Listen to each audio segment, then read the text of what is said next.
everybody on the internet. This is Christine Chandler coming to you live from home once again. And today, this special Captain's Log start date 09/04/2017. This date marks my late father's, Robert Franklin Chandler Jr., his 90th birthday. Miss him every day. Younger, older. Here's a couple of pictures of him. Anyway, in honor of his birthday today, I'd like to share something that actually came from him. He actually typed up and hand wrote a few things to me. So I'm pretty much going to be reading that out. This was old and whatnot. Oh, and then this one, just a little extra, more recent, like, I don't know, more than a decade ago. But anyway, in honor of his birthday, I'm going to be reading out his letter that he made out to me by my born name. Alright, so anyway, he started this, and then found a place to, and then eventually came to an end. But he started on December 26, 1987. This was after he got his Tandem brand computer and used the word processor in that. I used the word processor in there as well for. I made the list of all the video games I owned. That was pretty much that there. I mean, it was just a word processor. Anyway, so to Christopher Weston Chandler from your daddy. Started December 26, 1987. The reason for this open letter to you, which will grow as time goes on, is that I know now that I, at best, haven't much time left to share myself with you. Particularly to share my things, my dreams, and my thoughts with you at a time. In the future, when you will be able to understand, remember to use my things and carry on my dreams if you want to. Hopefully we will grow much older together. I will probably be rambling until I drive you to distraction, but just bear with me because I will get to the point sooner or later. I hope I have been able to provide for you and your mother until you at least get through college, and for your mother until she joins me at the great sing-along in the sky or wherever. Anyway, I expect you to take care of her, love her, and never disappoint her for as long as she lives. I also expect you to never disappoint me, because I will always be with you to help you when the going gets tough and you need me. Since everything always seems to happen for the best for me, and when I needed it, I have always felt like my mother was my guardian angel. You look exactly like my mother and I. I didn't plan my life. I just took it as it came along. I seem to have had no control over it. It always came along with what was right for me. Look at me 8 years ago in 1979, when I was really down and out. No friendship from Alan and Carol, my half-brother and half-sister. He was the father. I'm ready to cash in my chips with heart problems that I didn't even know about. Your mother, Barbara Ann, helped me through the rough spots, and together we had you. Now I really had something to live for. No better things or events could have happened to me. We have come a long way in the last 8 years. Together we have built a whole new life with an exciting set of dreams. I also expect you to never disappoint yourself. If you think you are at a dead end in something you are trying to do, just stand back. And if it is meant to be, an answer will break will appear. Just remember there are many sides to a mountain and many ways to climb it. If you get stopped, back off, regroup, and try another way. If you are still not successful, maybe it is not meant to be. Accept it as experience and go after something else for a while. If it is meant to be, having it on the back burner simmering for a while is not bad.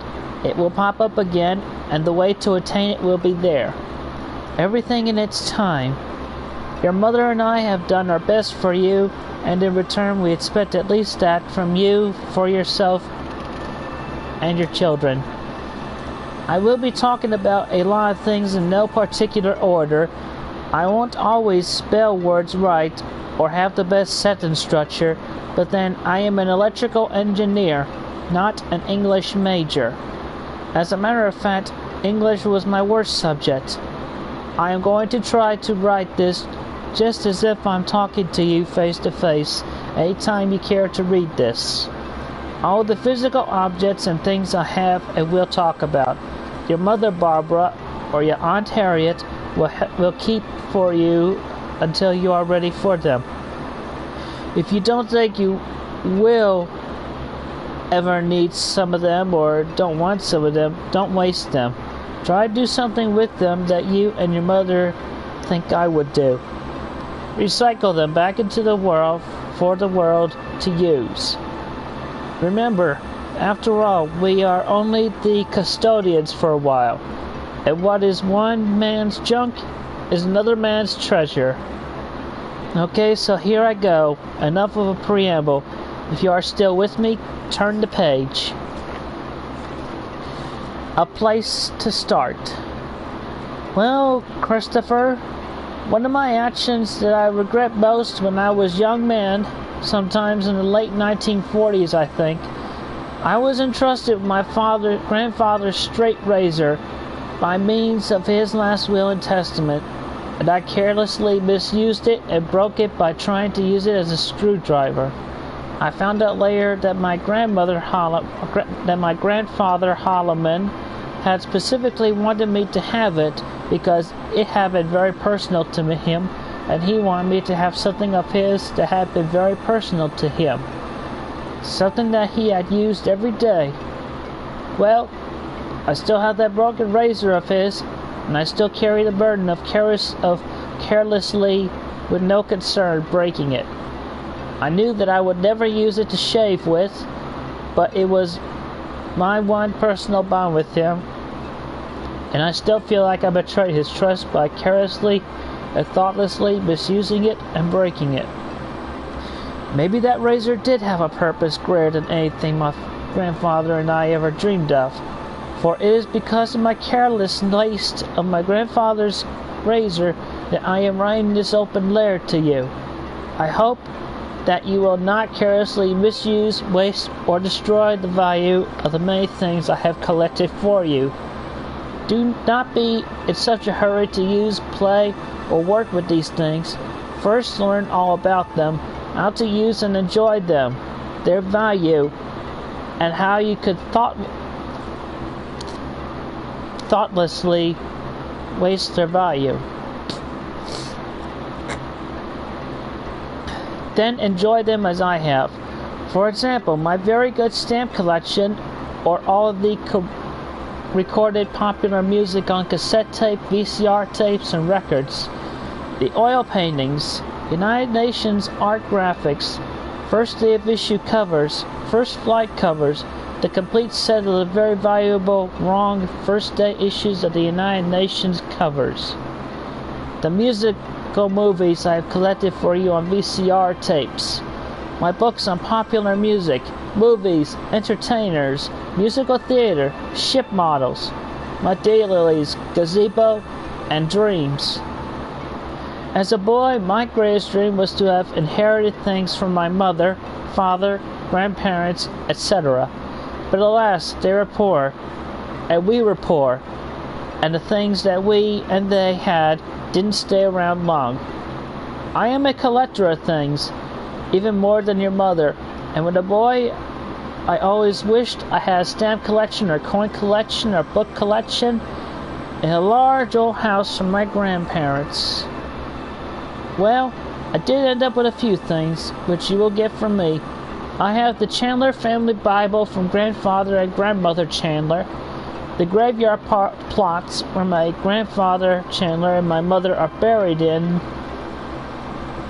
Salicuga, Alabama. A few books from my step-grandmother, Holloman, and a few of my mother's sister's books.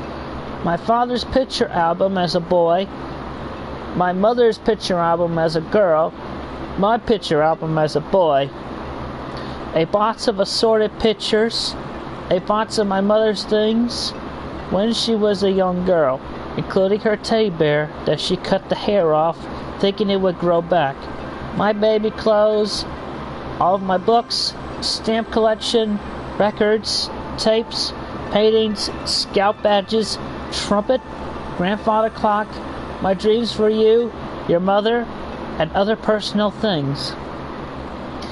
The things that are left from my parents' lives together and apart, except for the memories which I will try to write down in a separate document called my memoirs. I haven't found that document yet. My father had a second married life, much as I did, and just as you have half-brothers and half-sisters, I have a large number of half-brothers and sisters in Winston-Salem, North Carolina, where my father is buried. I have another notebook full called This Is My Working Life, which you might find interesting as to how I spent the 42 years of the working part of my life from high school graduation in 1945 to my retirement in 1987. Another book I still haven't found yet. I have the first and only Scout handbook that belonged to my mother's half-brother, Dr. John James Holloman, Jr. This book started me on the road to becoming an Eagle Scout and a Scoutmaster. More about this in my memoirs. You will get this book as well as all my Scout books, Scout badges, and my dreams for you as a Boy Scout. And the last page here. Not part of this set, but anyway. Just a few recollections, apparently, from GE. Bob Chandler, one of our GE pensioners and former employee of General Electric Company here in Charlottesville, has several children graduating from various schools around the state this spring in 1988. Bob's son, David Allen Chandler, graduated May 21st, 1988 as a Doctor of Medicine from the Medical College of Virginia in Richmond. David Allen plans to do his internship at a hospital in Norfolk, Virginia, and then do his specialization studies in ophthalmology in the Washington, D.C. area. Excuse me a moment.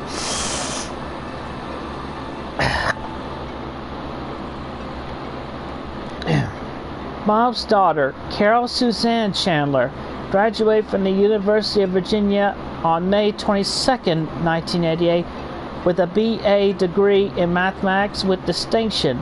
She was accepted into the Honor Scholastic Society Phi Beta Kappa by the University of Virginia and received the E.G. McShane Prize in Mathematics. She has been accepted for advanced studies in mathematics this fall by Northwestern University, the University of Pennsylvania, Columbia University, University of Toronto, and the State University of New York at Stony Brook on Long Island. Carol has selected the University of New York at Stony Brook for her advanced studies. And boy, this is old. This is from me when I was just finished kindergarten.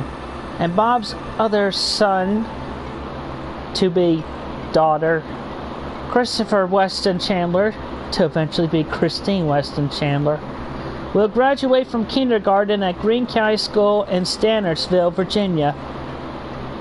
He plans to continue his studies in his first grade in the Greene County school system while living at home with his mother and father, up to where we are today. And one last thing, well, this right here, this last page here, it's just a short family tree my father wrote in his handwriting. But anyway, on this he wrote theme music.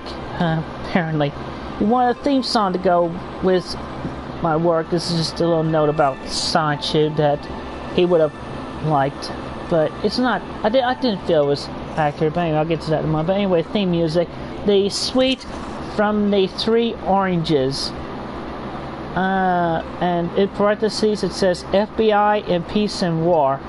Look that up. Apparently that was a radio show, FBI in Peace and War, and I'm guessing this suite from the Three Oranges was the theme song for that radio show. I wanted to play that, but had difficulty 100%.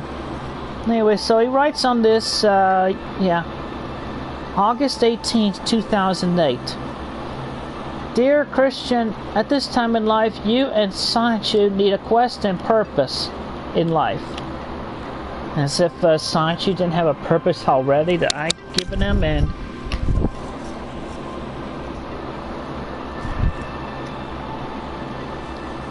everybody else and everything.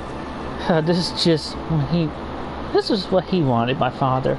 Let Sonichu become a champion for autistic persons everywhere and continually defeat the perils of autism. Oh, good grief. Sonichu could become the spokesperson for autistic persons with an ongoing fight for them in chapter after chapter or good deeds on the internet. He could become the spokesperson from now on. You and Sonichu could become famous worldwide. Then he drew this little mini poster on the back. This like, look at this. Isn't that funny? Is that me? Is that me? Sonichu, defender, champion, and educator of autistic persons everywhere, knocking out the big A. It's funny. Yeah, he was a smart man, my father. Not everything as it would be. I mean, Sonichu does not have autism. None of my electric hedgehog Pokemon have autism. And if any pops up in Quakeville, I'll definitely be sure to make note of that. That's a whole different cut of a corn. I mean, the only autistic Pokemon I've made was the grass psychic type Plautistic. It's on a train card I've made before, but I don't have it on me right now. It's in my binder. Anyway, so in memory of my father on his 90th birthday, read that for him. Read that for y'all. So anyway, happy birthday, Mr. Chandler, wherever you are.